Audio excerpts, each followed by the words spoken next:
Pourquoi y a-t-il autant de circulation sur la côte ouest? Pour Gilles Parzi, la réponse est évidente, c'est à cause de ce rond-point. Mais seulement en période scolaire. Durant les vacances, tout va bien. L'alternative, c'est déjà de faire en sorte d'avoir une véritable intersection qui soit fluide. Et ensuite, on évitera déjà les kilomètres de bouchons du matin et du soir. Des alternatives, Gilles et son association Mataatea en proposent plusieurs qui, selon eux, devraient permettre au pays d'économiser de l'argent et surtout de résoudre ce problème de circulation. On a une route de ceinture qui est vraiment en désuétude, qui est complètement abandonnée et qui a besoin d'être réellement déjà terminée.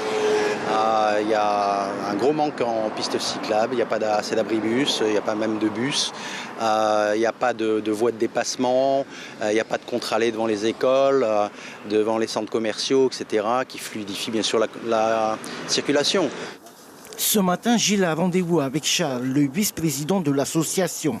Sa maison, elle, ne sera pas impactée par la construction de cette nouvelle route, mais les terres de sa famille situées en flanc de montagne, assurément.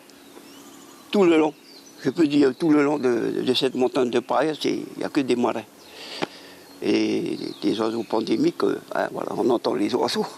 C'est beau la nature quand tu entends tout ça. Et eux, ils viennent là, c'est pour détruire, pour mettre du colta tout le long de cette montagne. Des oiseaux endémiques et des marais qui ne demandent qu'à se refaire une beauté. Ici, c'est tout un héritage culturel qui risque de disparaître. Mais ce n'est pas tout. C'est un peu risqué, quoi. Et surtout avec ce réchauffement climatique qu'il y a en ce moment, c'est dur à percevoir ça. Et si jamais il y a un cyclone, tout ce flanc de montagne peut dégringoler dans les maisons.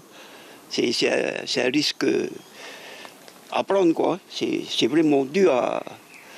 Le gouvernement ne comprend pas ce saccage qu'ils sont en train de faire, là. La mairie de Paia attend toujours la validation de son plan général d'aménagement, un PGA où le projet de route du Sud n'apparaît nulle part. Donc pour l'instant, c'est silence radio. Le maire attend la confirmation de la reprise du projet avant toute déclaration.